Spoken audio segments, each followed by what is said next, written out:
our faithful Father. Maraming salamat po muli sa isang pagkakataon na makakapakinig kami ng inyong salita. At tulad nung inawit naming hymn, Lord, we can relate na we are looking for that blessedness. When we first saw the Lord, we're looking for that refreshing view ng aming mga soul, Lord, for Jesus and for the Word. At matagpuan namin ito sa pangaral na ito. Panginoon, alam mo yung kahinaan ko, ang yung lingkod, Lord, kahit ilang libong salita yung pakawalan ko dito, hindi mo ako tutulungan, Panginoon, ay baliwala rin. Nawa ay i-aid mo ako ng iyong banal na Espiritu at makinabang ang aming mga kaluluwa. We ask this in the name of our Lord and Savior, Jesus Christ. Amen.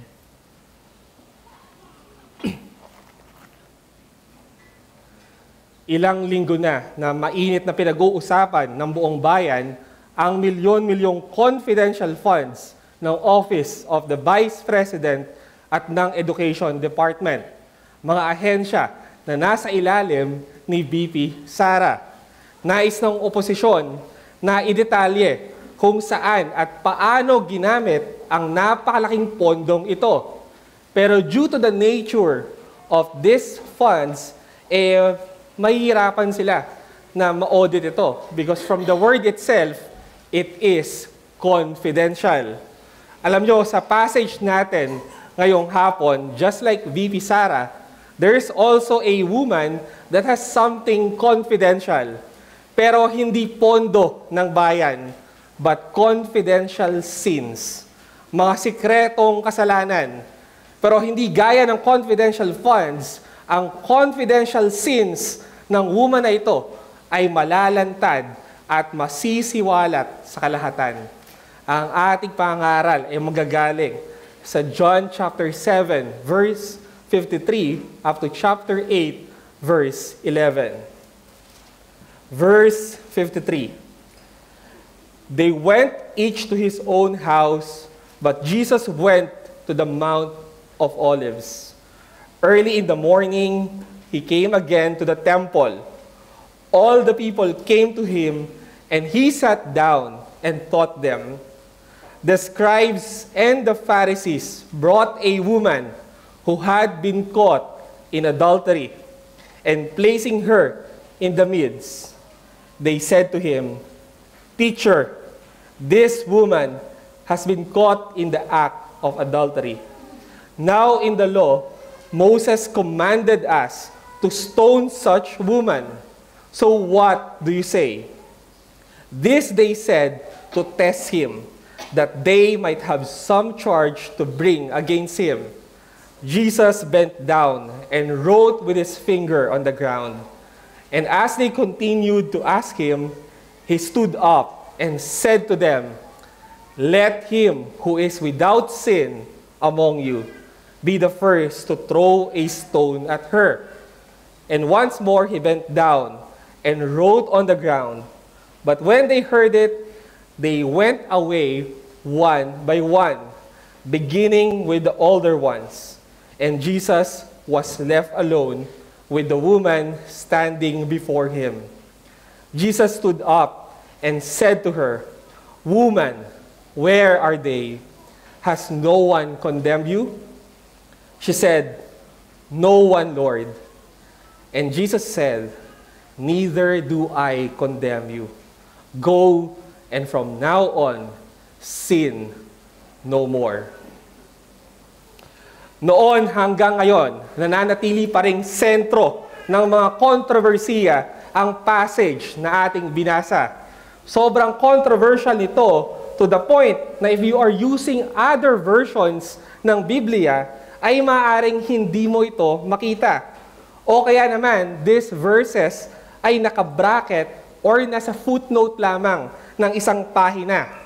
Biro nga ng iba, this is their favorite Bible passage that is not in the Bible. Ngunit bakit nga ba nila ito sinabi? Ano ang naging dahilan? Well, karamihan kasi sa mga textual critics at ang vast majority ng New Testament scholars ay naniniwalang hindi ito authentic o original na parte ng Gospel of John. Pinaniniwalaan nila na dinagdag na lamang ito kalaunan. Dahil before the 5th century, hindi ito natagpuan sa mga surviving Greek manuscripts ni Apostle John. Ngunit linawin lamang natin, bagamat mayroon silang mga hindi na pagkakasunduan, they're not saying na wala itong katotohanan. In fact, ina-affirm nilang lahat na totoo ang kwentong ito, that this is an actual historical event at isang genuine incident sa buhay ng Panginoong Hesukristo. Ang tanging bagay lang naman na kanilang kinekwestiyon ay kung original nga ba talaga ito na panulat ni John. Kasi may ilang nagsasabi na from a linguistic and literary perspective, yung estilo at yung vocabulary na mga ginamit dito ng may akda ay mas tumutugma kay Luke. At mas bagay umano ang story na ito na ilagay sa hulihan ng Luke chapter 21. Kasi wala daw sa 12 verses na ito ang may Johannine flavor. Samantalang ang napakahaba namang listahan ng mga theologians ang nanindigan na based sa internal evidence, this is canonical and this is really part of the scriptures. Many believes na talagang na-misplace lang yung passage na ito. But undeniably, this came under the inspiration of the Holy Spirit, and this is nothing less than the very Word of God. Whether it belongs here sa Gospel ni John or at the end of chapter 21 ng Luke, mas higit na dapat nating pasalamatan ng Diyos for providentially preserving this passage for everyone. Pero alam nyo, there is so much more to this story than answering the question of whether or not it was written by John. Dahil ang kwentong ito ay nagbigay ng comfort at pag-asa sa karamihan at hindi na mabilang ang mga buhay na na-transform at nabago sa kasaysayan, because this story contains a beautiful portrayal of the gospel. At ito nga ay yung kwento patungkol sa isang woman caught in the very act of adultery. Isang babae na nahuli mismo sa akto na nangangalunya. Agad nga siyang dinakip at hinarap ng mga scribes and Pharisees kay Christ habang nagtuturo ito sa publiko at sa harap ng maraming mga tao. Dinalala ito sa Panginoong Hesus upang malaman kung ano yung masasabi niya patungkol sa babaeng ito. Partikular kung anong nararapat na gawin dito. Kung dapat ba nila itong batuhin ng bato o mabuting palayain na lamang. Nakasaad kasi sa Old Testament law na kamatayan ang nararapat na kaparusahan sa ganitong uri ng kasalanan. Ayon sa Deuteronomy 22 verse 22, if a man is found lying with the wife of another man, both of them shall die. Dapat silang mamatay. At sa unang tingin ay para bang concern yung mga Pharisees dito sa justice at sa kaluwalhatian ng Diyos. Ngunit kung susuriin nating mabuti, there's actually something fishy. There is something wrong with this sin. Did you notice? There is someone missing. Kasi we all know, there is no such thing as adultery where only one party is guilty. Ang adultery ay hindi isang kasalanan na pwedeng i-commit ng nag-iisa lang. Isa itong kasalanan na pangdalawahan. And yet, ang mga Pharisees na to, they are only accusing the woman. The question is, where is the man? Yes, hindi naman natin dinedenay. Talaga namang this woman deserved to die. She deserves the death penalty for her crime of adultery. Wala naman talagang duda that this woman was guilty. 2 beses inulit dito na nahuli siya mismo sa akto. And again, the law required that she will be stoned. Sa kanilang panahon kasi, ang mga adulterers at murderers ay pinaparusahan sa pamamagitan ng paghahagis ng matitigas na mga bato. Kaya nga literal, they are sinners na namuhay during the Stone Age. This is what's like to be a sinner sa kanilang panahon during the age of stone. Pero hindi lang siya ang dapat pag-initan at parusahan ng kamatayan. It should be both the man and the woman. And the fact that they only brought one sinner to Jesus, ito ay nangangahulugan na may iba talaga silang pinaplan. At malinaw na malinaw sa verse 6, ang kanilang tunay na motibo to test Jesus that they might have some charge to bring against Him para gamitin lamang na patibong laban sa Panginoong Jesus. Kasi nga naman, kung ire-recommend ni Christ that the woman be released, he could be accused of breaking the law at tuluyang makikwestiyon yung kanyang pagiging Diyos. At kung sasabihin naman niyang ituloy nila ang pagbato sa woman, siguradong magagalit ang mga Roman officials sa kanya dahil sila ang may otoridad na magsagawa ng ganitong klaseng kaparusahan. At higit sa lahat, masisira yung reputation niya for having compassion towards sinners. It will be a reversal of everything na tinuturo niya about mercy and forgiveness of God. Lalabas na hindi talaga siya tunay na friend of sinners and tax collectors.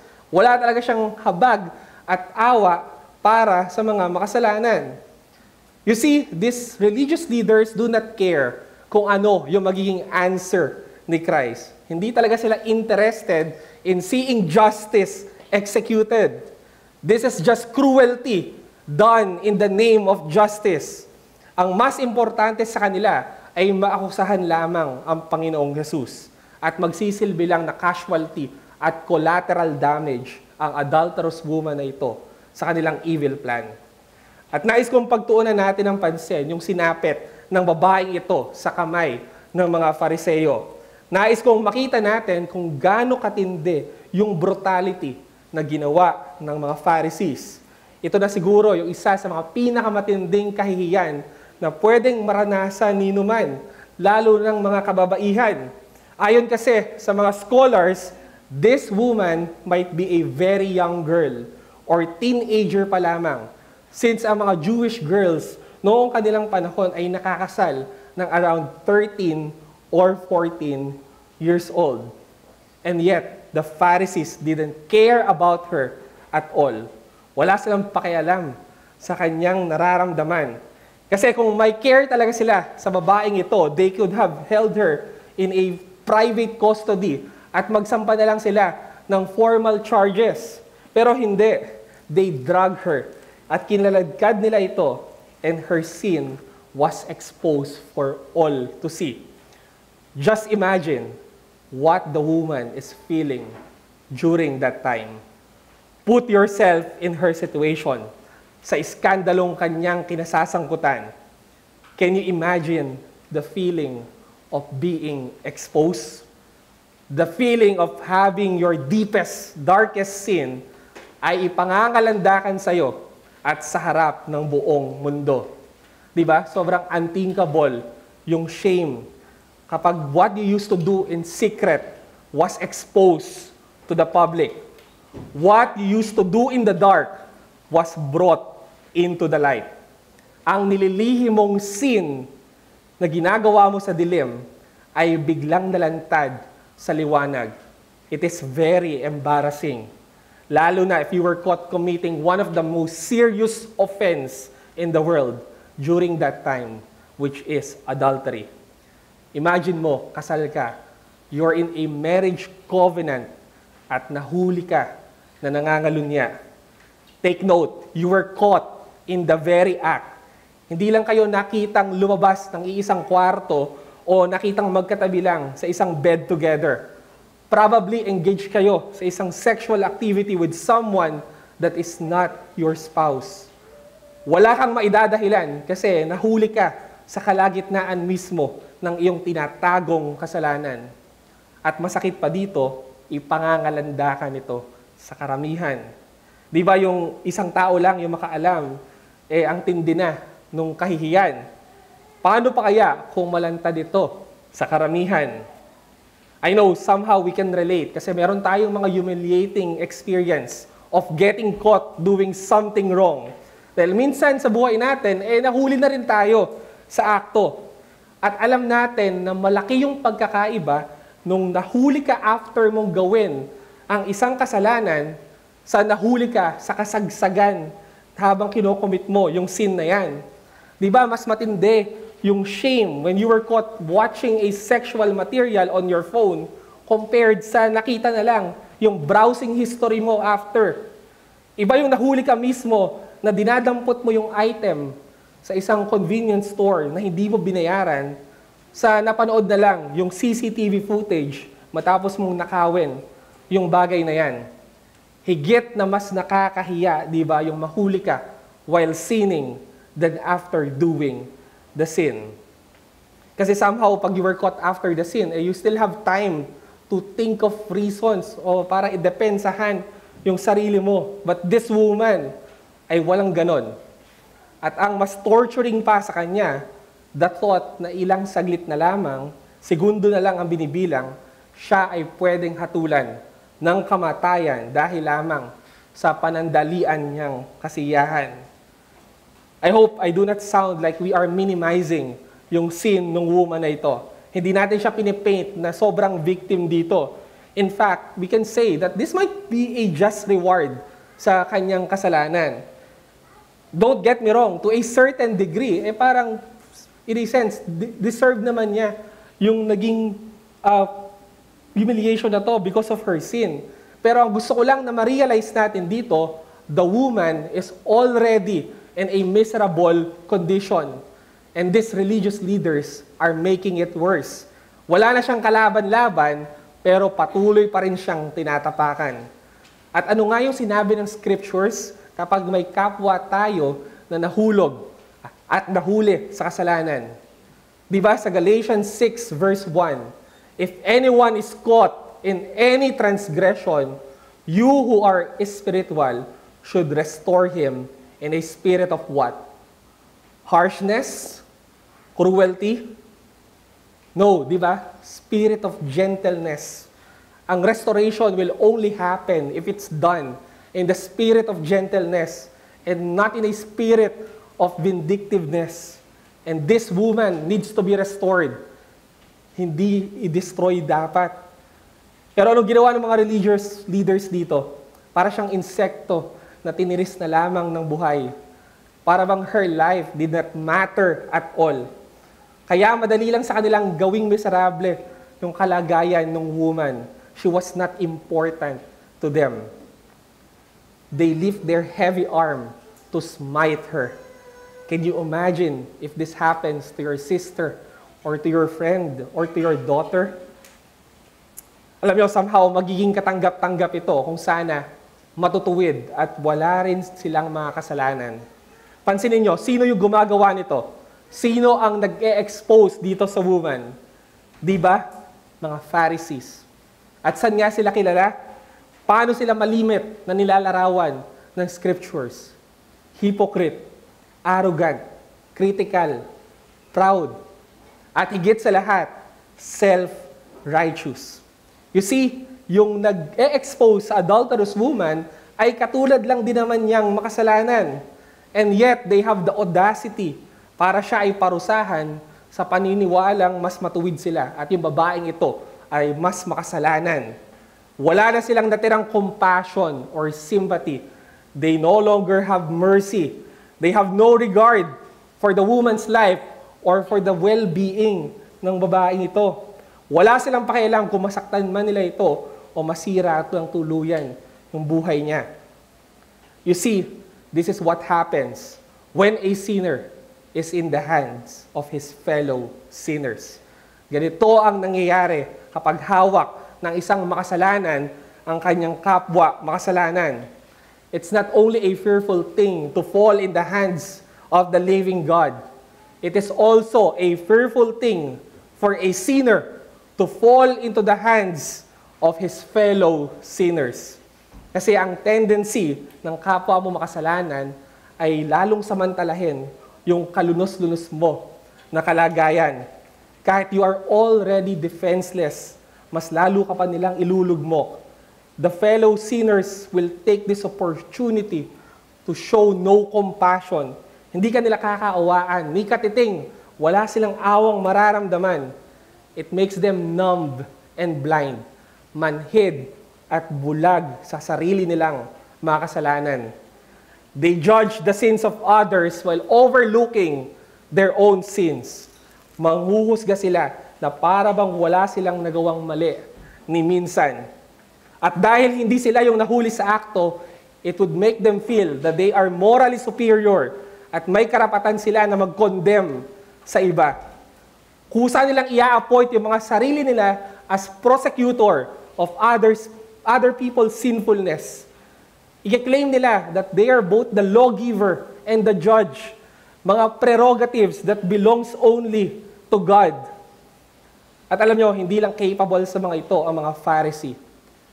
You and me, lahat tayo ay mayroong gantong tendency.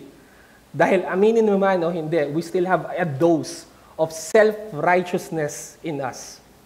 Even up until now, it's lurking deep down inside of us. Because in reality, we are all recovering Pharisees. Nakakalungkot lang isipin that most of the time, pag tumingin tayo sa salamin, mas nagre-resemble tayo sa mga Pharisees more than kay Christ. Kaya dapat sikapin nating mawala yung pagiging self-righteous natin sa ating mga puso dahil nakita natin napakadelikado nito. At dyan magagaling yung message natin ngayong hapon.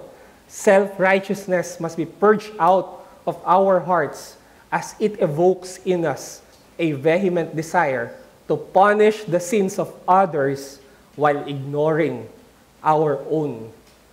Diba? When self-righteousness creeps into our hearts, hindi natin makontrol yung kagustuhan natin na maparusahan ang iba sa kanilang mga kasalanan.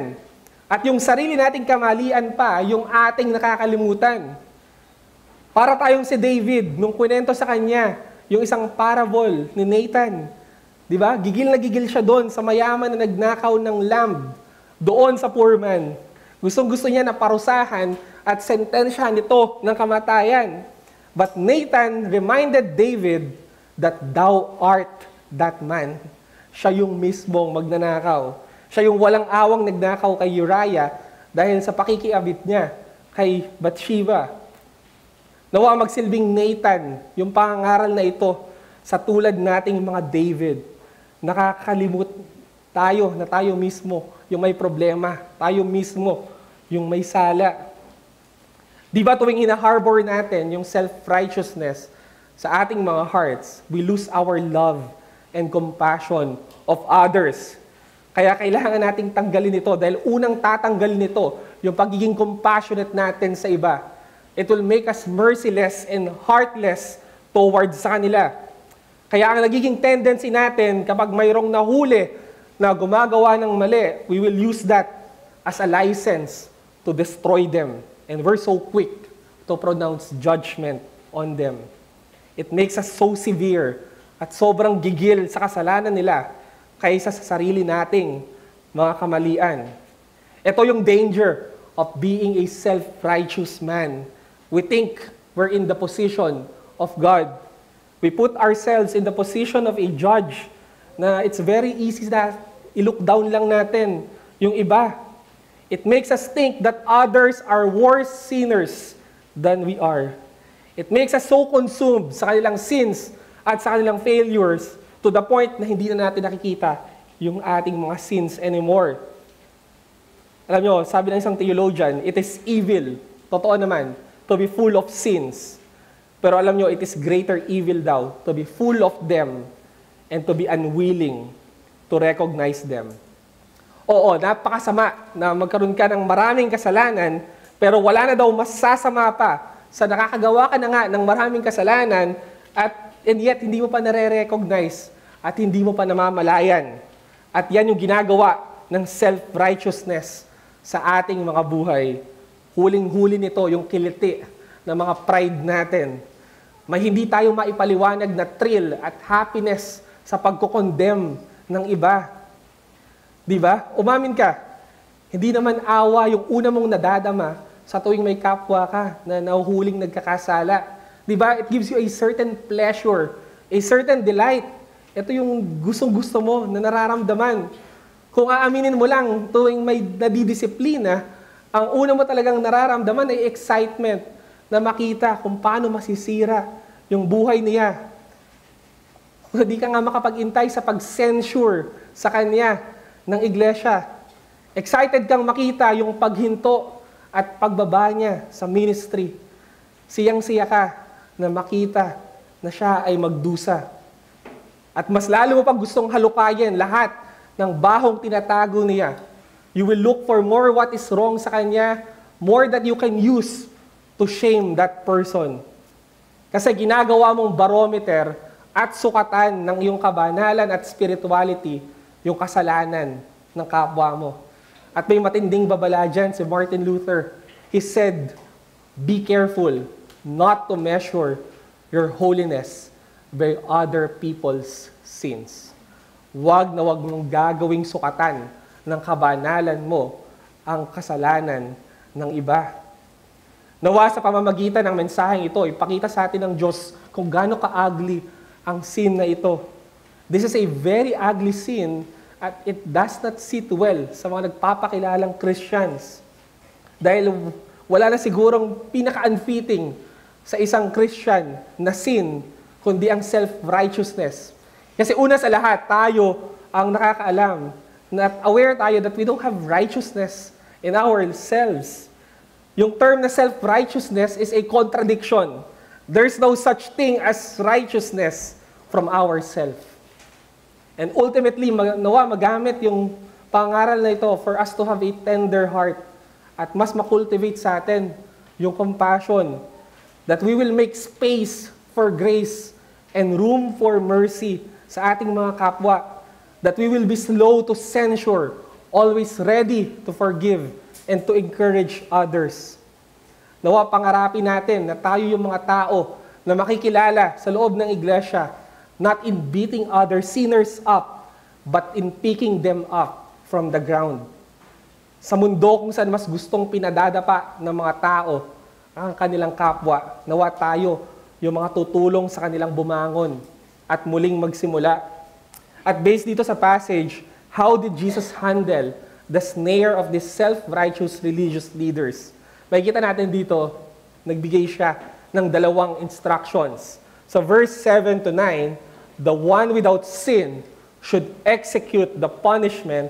And sa verse 10 to 11, the one guilty of sin should immediately repent.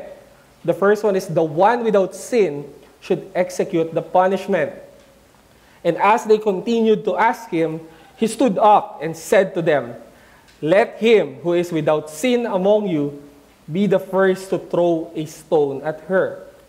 And once more he bent and wrote on the ground, but when they heard it, they went away one by one, beginning with the older ones, and Jesus was left alone with the woman standing before him.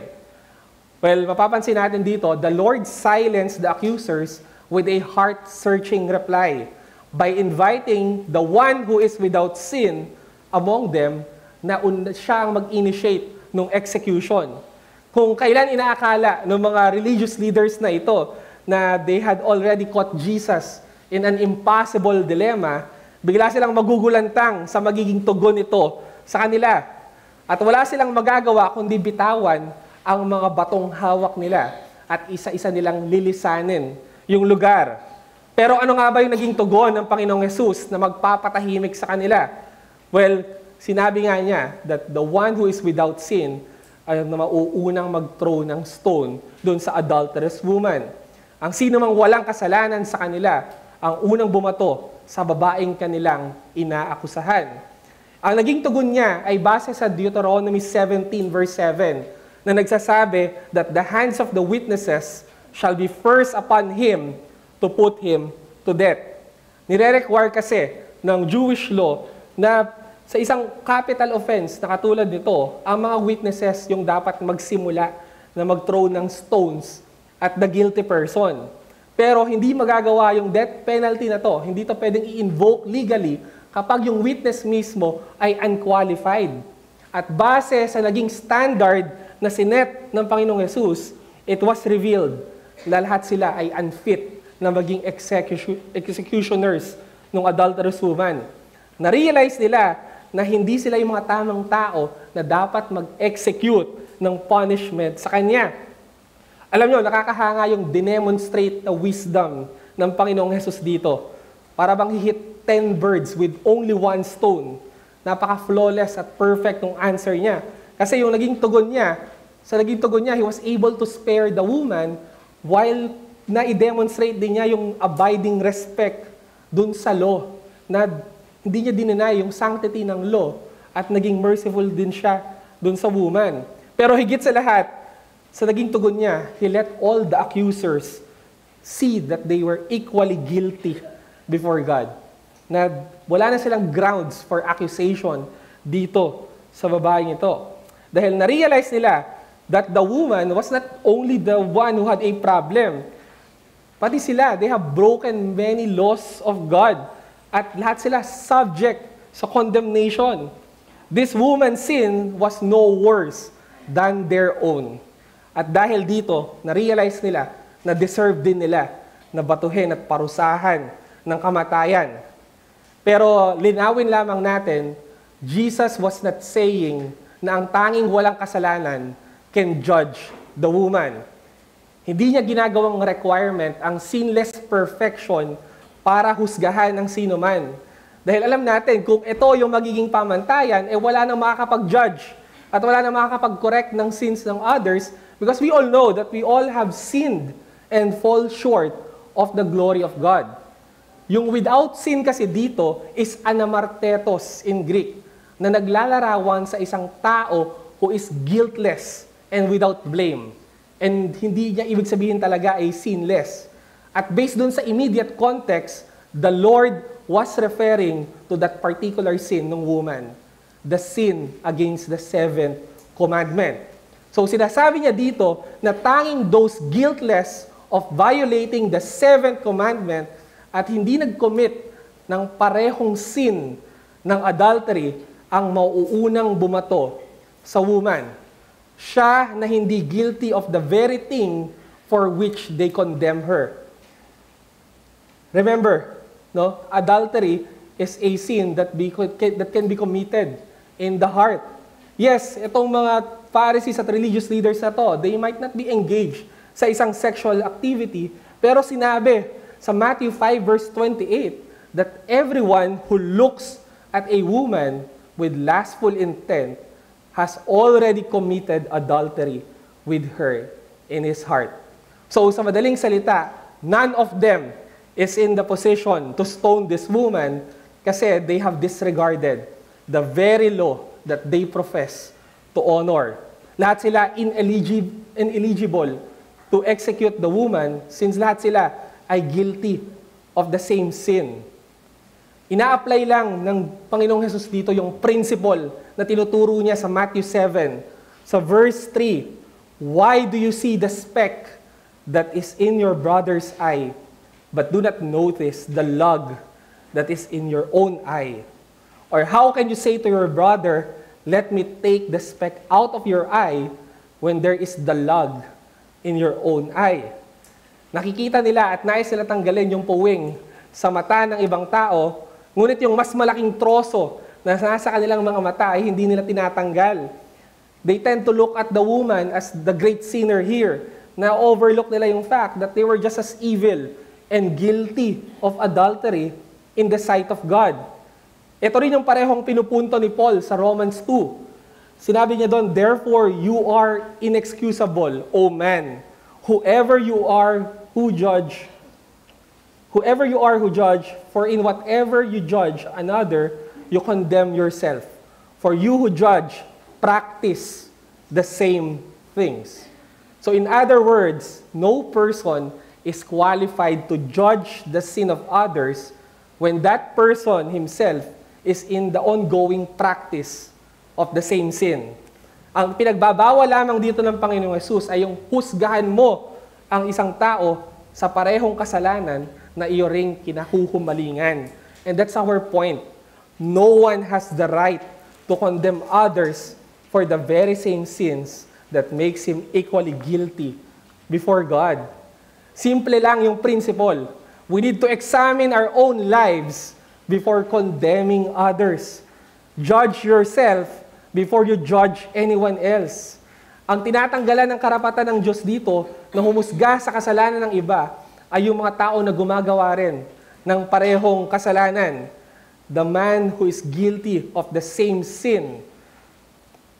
Ang problema lang naman with judging others ay kapag you yourself ay secretly engaged in that same behavior that you openly condemn. Kaya pag binasa mo yung Romans 2, no, pag tinuloy mo, sinabi ni Paul doon, you then who teach others, do you not teach yourself? While you preach against stealing, do you steal? You who say that one must not commit adultery, do you commit adultery? You who abhor idols, do you rob temples? You who boast in the law, dishonor God by breaking the law. Again, hindi niya sinasabi that it's wrong to judge others. Ang mali ay mag-judge ka while at the same time, you are practicing the same sins that you are judging. Sinasabi lang sa atin dito, no, that we do not accuse others unless we have searched thoroughly yung ating mga puso. Kaya nga, before pointing out the wrongs of others, we have to search our own hearts, our own lives. Kaya pala kung papansinin natin, no, sa New Testament, mas madalas hinihikaya tayo, no, na i-spend natin yung majority of our time judging ourselves rather than attacking others. Mas malimit at mas maraming pagkakataon na sinasabi sa Scripture na unahin nating husgahan yung sarili natin. At pagdating sa iba, doon tayo dapat maging marahan. Di ba sa Matthew 7 verse 5, you hypocrite, first take the log out of your own eye, and then you see clearly to take the speck out of the brother's eye. Tanggalin natin muna yung nakabara sa sarili nating mga mata. Walang mali, again, na i-call out at itama mo yung kamalian ng kapwa mo. Basta siguraduhin mo lang na ikaw mismo ay malinis at hindi mo ginagawa yung parehong kamalian na gusto mong itama. Si Paul sa Romans 14, sinabi niya, let not the one who eats despise the one who abstains. And let not the one who abstains pass judgment on the one who eats, for God has welcomed him. Sa verse 10, why do you pass judgment on your brother? Or you, why do you despise your brother? For we will all stand before the judgment seat of God. Sa James 4 verse 12, there is only one lawgiver and judge, the one who is able to save and destroy. But you, who are you to judge your neighbor? And then lastly, sa 1 Corinthians 4 verse 5, therefore, judge nothing before the appointed time. Wait till the Lord comes. He will bring to light what is hidden in darkness and will expose the motives of men's hearts. Hinihikayat lamang tayo dito na maging marahan sa pagpuna at sa paghusga sa ating kapwa. Sabi nga ni John Wesley, we should be rigorous in judging ourselves and gracious in judging others. Dapat mas mabagsik at mas malupit tayo sa paghusga sa ating mga sarili at gracious pagdating sa iba. Dahil ang tunay na spiritual man is hard on himself but easy on others. At ito rin dapat yung magkakarakterize sa buhay natin bilang believer. Maganda yung sinabi ni Thomas Brooks, there are no souls in the world who are so fearful to judge others as those who do most judge themselves. Ang mga pinakamadalang at mga pinakamaingat na manghusga ng iba ay yung madalas na humuhusga sa mismong sarili niya. At ganyan din yung law. Pag ginamit natin yung law sa iba, para siyang boomerang. You aim at it for others, and then it comes back to you, and it will hit you on your head. Gamitin mo yung law sa iba, at babalik ito sa'yo ng mas malakas at mas masasaktan ka. Kaya nga ito yung pinakamagandang principle na pwede natin kunin dito. Before you pick up that stone, bago mo pulutin yung bato, you have to take a good look in the mirror. Make sure you are morally qualified to throw stones at others. Kasi otherwise, kung hindi, you have to drop that stone. Bitawan mo na yung mga batong hawak mo at unahin mong ibato sa sarili mo. Kaya ito yung challenge natin, no? Get rid of your overly inflated view of yourself by having a constant awareness of your own sinful tendencies. Start dropping the rocks. Kailangan nating mag-shrink to our true size. Kailangan nating i-humble yung mga sarili natin. Dahil siguradong-sigurado na hindi ka naman mambabato talaga kung hindi mataas yung tingin mo sa sarili mo. Kaya lang naman malakas ang loob mong mambato kasi masyadong matuwid ang tingin natin sa ating mga sarili. Tigilan na nating paniwalain yung sarili natin na mas nakakahigit tayo sa iba. Where in fact, we are guilty of the same sins na kinokondemn natin in others. Nahuhumaling din tayo sa parehong kasalanan. Kailangan nating lubayan yung holier than thou attitude na mayroon tayo. Huwag nating pamarisan yung Pharisee sa naging kahangalan niya sa Luke chapter 18. Sabi niya, God, I thank you that I am not like other men, robbers, evildoers, adulterers, or even like this tax collector. I fast twice a week and give a tenth of all I get. Kapatid, do not take comfort by the thought that you are a better Christian or a better man kaysa sa iba.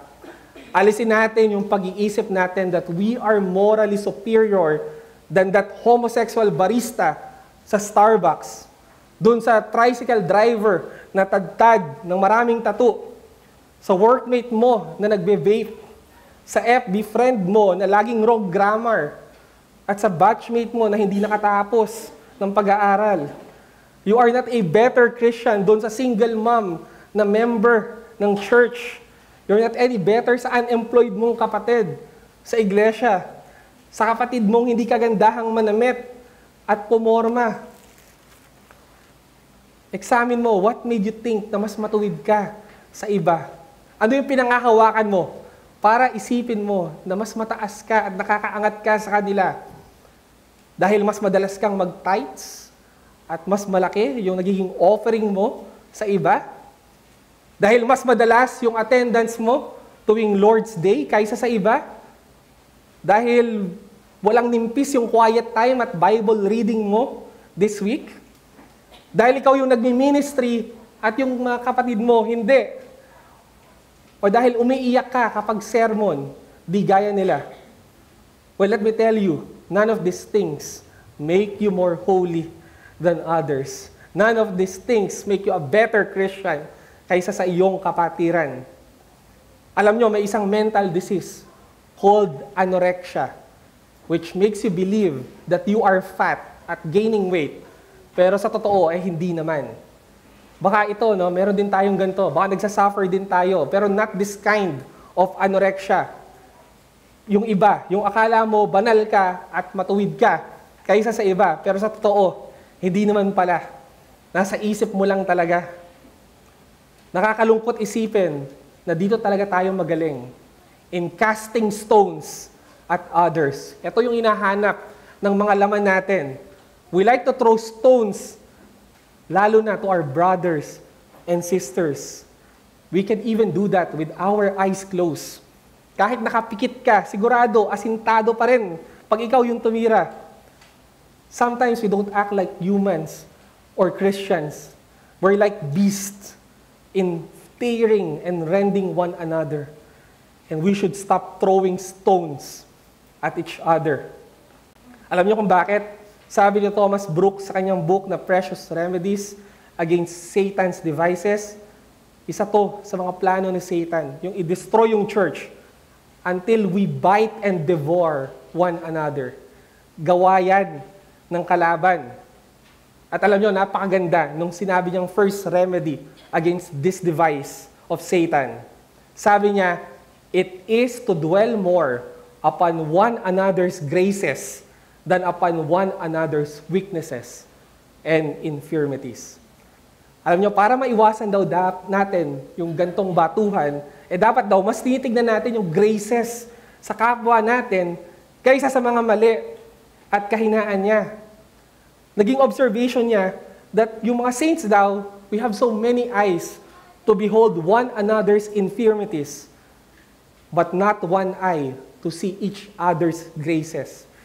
Di ba totoo naman, ang dami nating mga mata para makita yung mali at pangit sa kapwa natin, pero di isang mata, wala pagdating sa grace sa buhay niya.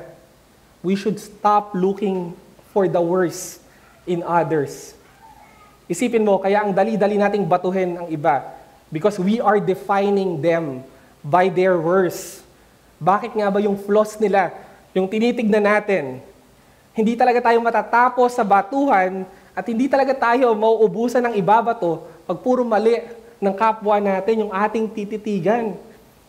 Kaya nga tanong ito, Mas Brooks sabi niya, tell me, what pleasure, what delight, what comfort is there in looking upon the enemies, the wounds, the sores, the sickness, the diseases, the nakedness of our friends? Ano daw ba yung saya na nadadala kapag tinititigan natin yung mga sugat, yung mga sakit, yung kapintasan ng ating kapatiran? Bakit hindi mo pansinin yung maganda sa kanya at hindi yung mali sa kanya? Alam mo bakit? Kasi yung grace is the choicest flower in all Christians' garden. Huwag mong pansinin yung mga bulok na bulaklak sa kanyang garden. Ang pitasin mo yung pinakamaganda. Huwag mong pansinin yung masama sa kanya. Ang dapat nating pinapansin, yung biyaya ng Diyos sa kanya. Sin is darkness, grace is light. Sin is hell, grace is heaven. And what madness is it to look more at darkness than at light? To look more at hell than at heaven. Yung sin daw madilim, yung grace ng kapatid mo is light. Yung sin daw ay hell, at yung grace ng kapatid mo ay langit. Bakit daw mas gusto nating tignan yung madilim kaysa sa maliwanag? Yung impyerno kaysa sa langit? And ultimately, sabi niya, sin is Satan's work. Grace is God's work. And is it not most fit that the child should eye most and mind most his father's work? Ang kasalanan sa kapatid mo, gawa yan ni Satan. Pero yung biyaya niyan sa buhay niya, gawa yan ng ama mo.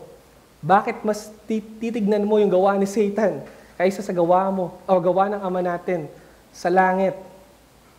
At tandaan natin, yung kapatid na kinukudya natin o kinasusuklaman at binabato natin, ay tinitignan niya ng Diyos as His son or daughter.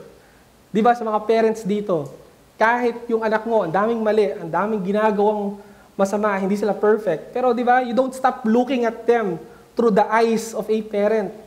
Hindi nagbabago yon. Anak pa rin ang tingin mo sa kanila. At ganoon din ang Diyos dyan sa kapatid mo na lagi mong binabato. God looks at every Christian you attack as His son or daughter. Christ died for that person you are attacking and you're throwing stones at. Kaya mag-ingat tayo at simulan nating tignan yung graces sa ating mga kapatid kesa yung impurities nila. Alam niyo kung bakit? Ang greatest motivation dito, kasi ganito yung Diyos sa atin. God look more upon His people's graces than upon their weaknesses. Mas tinitignan ng Diyos sa kanyang mga anak yung maganda at hindi yung kasalanan nila. Tignan nyo, paano nilarawan ng Diyos si David? Kahit sa napakadami niyang kasalanan, he is a man after God's heart. Si Job, sa kabila ng almost 20 chapters na nawalan siya ng pasensya at nag-rant siya laban sa Diyos, paano siya nilarawan sa James chapter 5? As patient and steadfast. Si Rahab, the prostitute, hindi siya inalala at kinondemn that he is sleeping with hundreds of men, pero sinelebrate siya sa pagtulong niya na mag-hide doon sa dalawang tao ng Diyos. Kaya dapat matuto rin tayong tignan at piliin yung kagandahan sa ating mga kapatiran kasi ganun ang Diyos sa kanyang mga anak, sa kanyang iglesia. Huwag natin silang husgahan at i-define sa kanilang nakaraan. God has one church, and that church is very imperfect, a faulty church.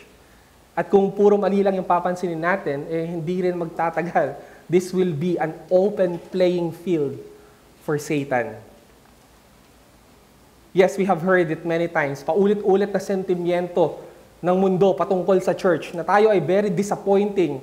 Kasi daw yung mga tao dito sa loob ng church, ipokrito, makamundo, mayabang, at kung ano-ano pa yung tinawag sa atin.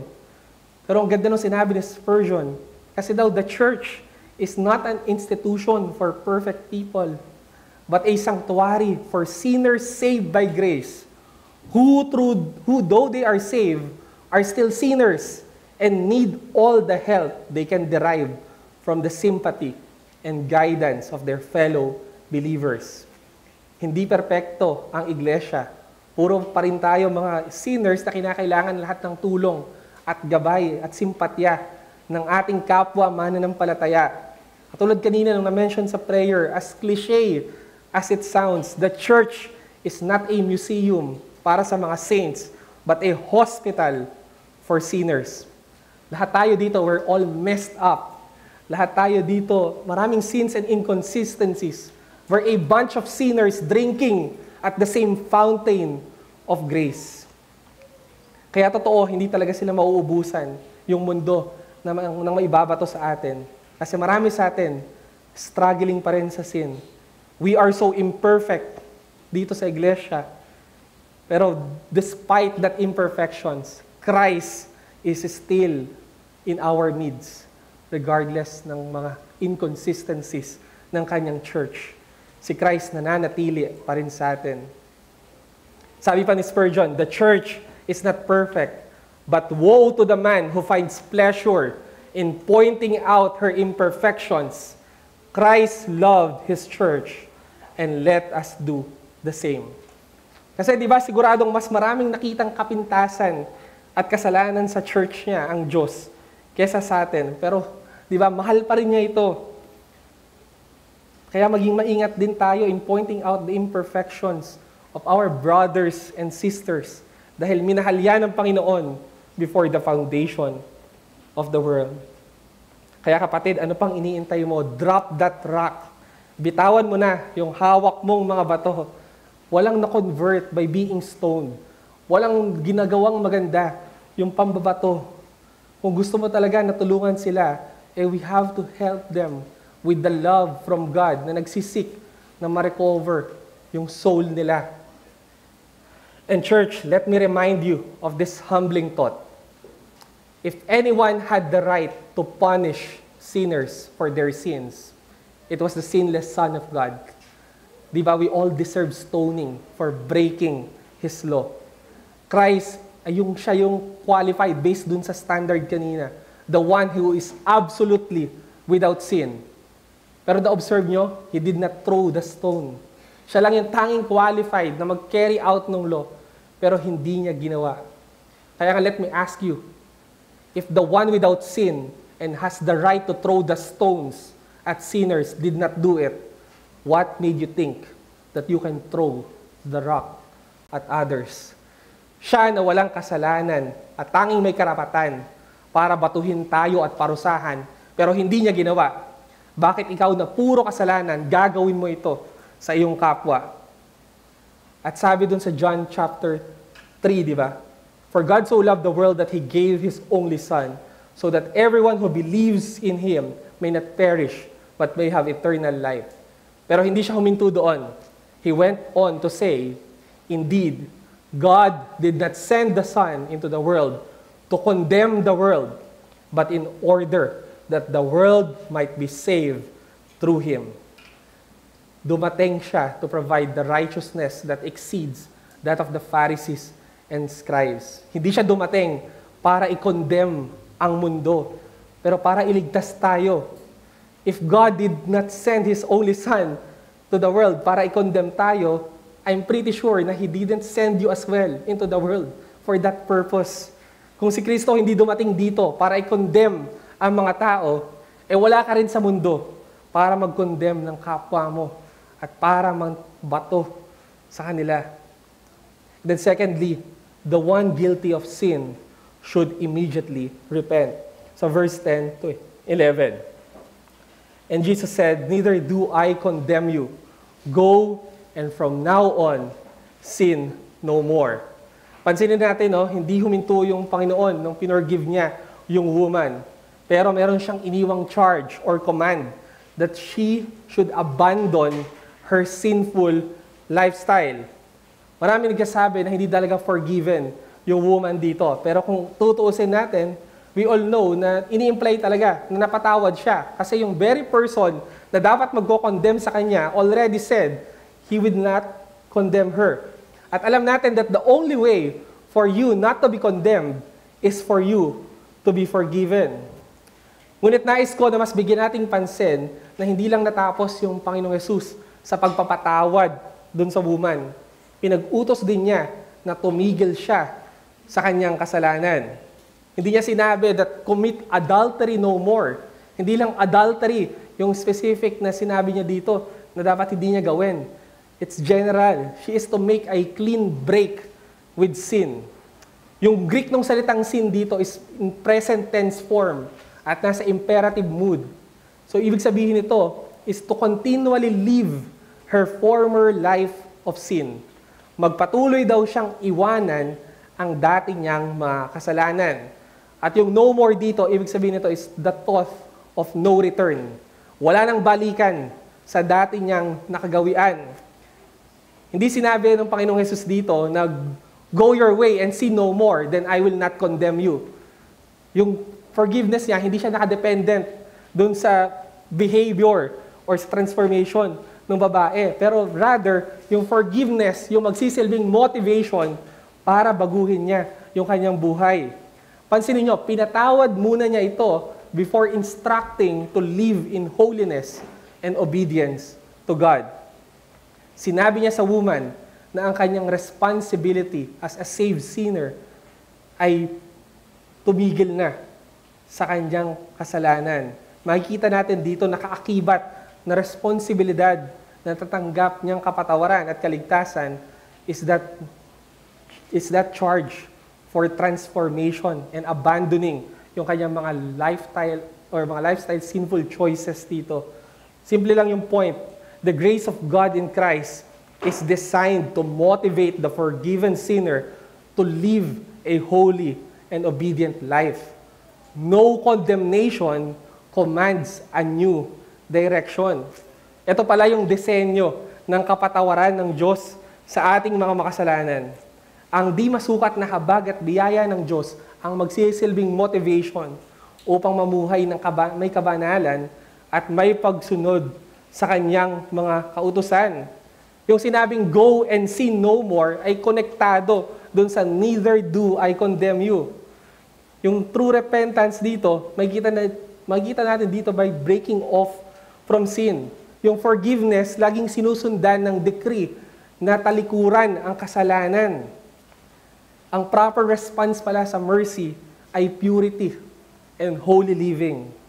Na dapat, kapag ikaw ay nakatanggap ng kapatawaran at biyaya ng Diyos, you will desire yung mga kinocommand ng Diyos and avoid kung ano man yung pino-forbid niya. You will now hate the sins that you used to love and love the righteousness that you used to hate.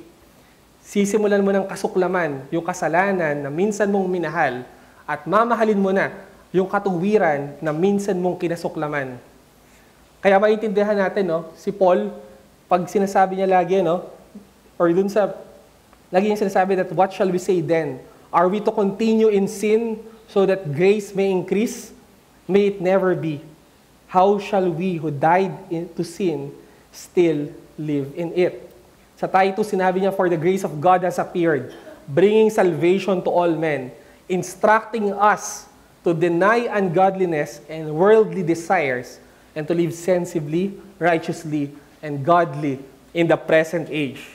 You see, God's grace is the motivation for a holy life. Kaya nga tayo, ng mga nakatanggap ng biyayang ito, dapat ang direksyon ng buhay natin ay papunta dito. And the challenge is resolve to leave behind your life of sin that made you miserable in the past. Past the point of no return. Wala nang balikan. Buong loob nating iwanan yung dati nating buhay na makasalanan. Tandaan mo paano nilarawan ng scriptures yung mga taong bumabalik sa kanyang kasalanan. Di ba, inihalin tulad sa mga aso na bumabalik sa kanilang vomit, sa kanilang sinuka. Di ba? Nakakadire. Ganyan pala tayo pag tuwing binabalikan natin yung mga kasalanan natin at simulan nating tignan ng ganito. Ganyan din natin tignan tuwing natetempt tayo na mag-indulge muli dun sa kasalanan natin, sa dati nating buhay. Sabi ni Martin Luther, to do it no more is the truest repentance. Ang pinakatotoong pagsisisi sa kasalanan ay pag hindi mo na ginawa yung kasalanan na yon. Kaya mag-ingat tayo, baka we only have the language of repentance, pero wala talaga tayo ng spirit nito. Baka madalas ginagamit lang natin yung lengguwahe ng pagsisisi, pero wala naman talaga tayong pinagsisisihan dahil dahil patuloy pa rin tayo sa paggawa ng kasalanan.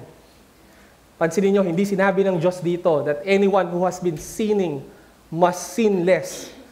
Sinabi dito, there must be a cutting off. Hindi sinabing bawasan mo lang yung kasalanan mo, kundi tuluyan mo itong tigilan. Go and sin no more. Yan yung sinabi ng Panginoon. So ano man yung struggle mo ngayon, yun yung ilagay mo, ipalit mo dun sa template na to. Go and lust no more. Go and covet no more. Go and lie no more.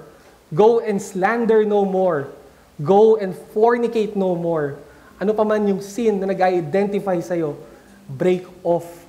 Sin no more. Dapat ngayon pa lang i-examine natin yung mga buhay natin. Dahil sinabi ni Tozer, if our Christian conversion did not reverse the direction of your life, if it did not transform your life, then maybe you are not converted at all. Tignan mo ngayon kung saan direksyon ng buhay mo ngayon. Kung papalapit sa kasalanan o sa kabanalan. Kasi kung sa kasalanan pa rin daw yung direksyon niyan, baka hindi ka talaga nakatamo ng kaligtasan. Pinapatunayan din ang passage natin na may katotohanan. Yung sinasabi nila that every saint has a past, but every sinner has a future. Lahat tayo na mga naligtas may mabaho at pangit na nakaraan. Marami sa atin, we are still being hunted by our past mistakes and failures. But always remember yung tagpo that Jesus our Savior stood up for us when others wanted to stone you. Sa panahon na tinatagtad ka ng mga akusasyon na itong mga yung kasalanan, tinatagtad ka ng akusasyon ni Satan, tandaan mo, si Kristo rin yung tumayo at nagprotekta sa iyo. And kapatid, ngayong araw na ito, the Savior speaks to you the same words that He spoke so long ago. Neither do I condemn you. Go and sin no more. I hope you were able to recognize yung sarili natin dito sa story na to. I hope you realize that this story is about us. Tayo yung parehong woman caught in the adultery at tayo rin yung Pharisee. Tayo yung Pharisee na sobrang cruel sa ating kapwa. At the same time, tayo rin yung nahuli sa adultery.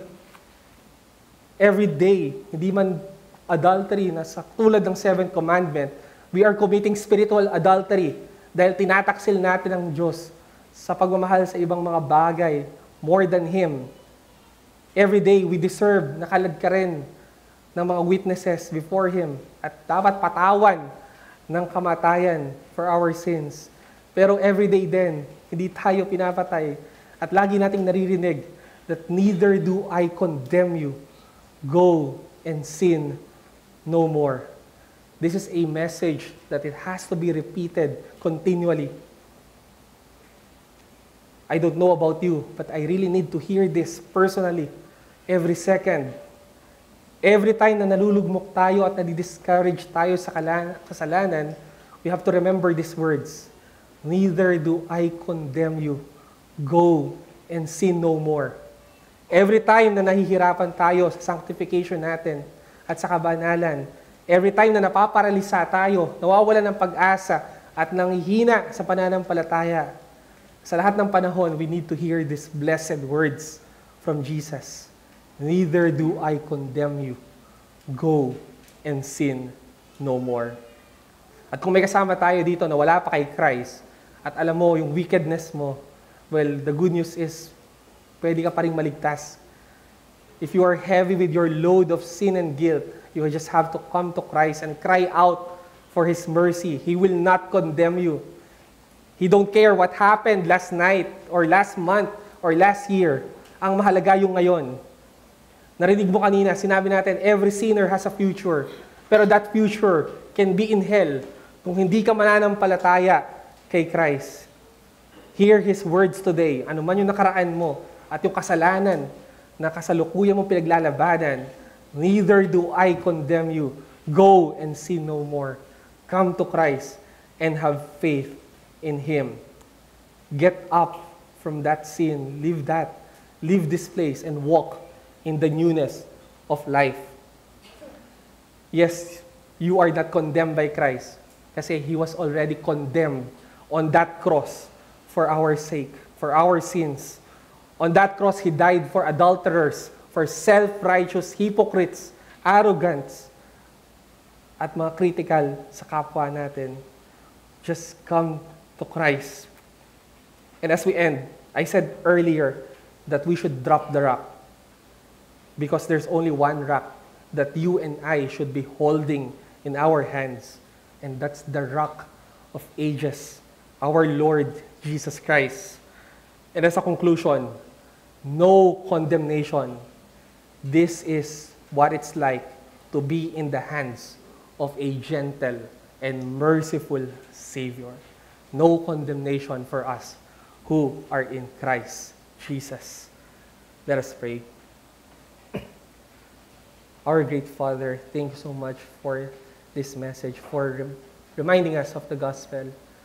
Panginoon, forgive us sa mga times that we often forget that we really need yung mga salitang ito. Kailangan naming muling mapapalahanan ng katotohanan ito. Lord, maaring iniisip namin that this is so basic sa Christianity, but Lord, we will never outgrow yung need namin na mapaalalahanan ng gospel. Araw-araw kami, Lord, nagko-commit kami ng spiritual adultery dahil mas minamahal namin ang mundo kaysa sa iyo. Araw-araw, tulad ng woman na to, kailangan kalad ka rin din kami at we deserve to die. Pero ikaw, na without sin, Lord, hindi mo kami binabato ng stones. At imbes ay mercy at compassion yung nararamdaman mo para sa aming mga makasalanan. Lord, nawa ay gamitin mo yung mensaheng ito para sa pagkipaglaban namin ngayong linggo sa kasalanan. Help us, Lord, na magkaroon talaga ng resolve that we will leave behind our sinful life at we will pass to the point of no return. Wala nang balikan. At mas gusto namin yung posisyon namin that we are now in Christ. Because in Christ, there is no condemnation. Maraming salamat po. We ask this in the name of our Lord and Savior, Jesus Christ. Amen.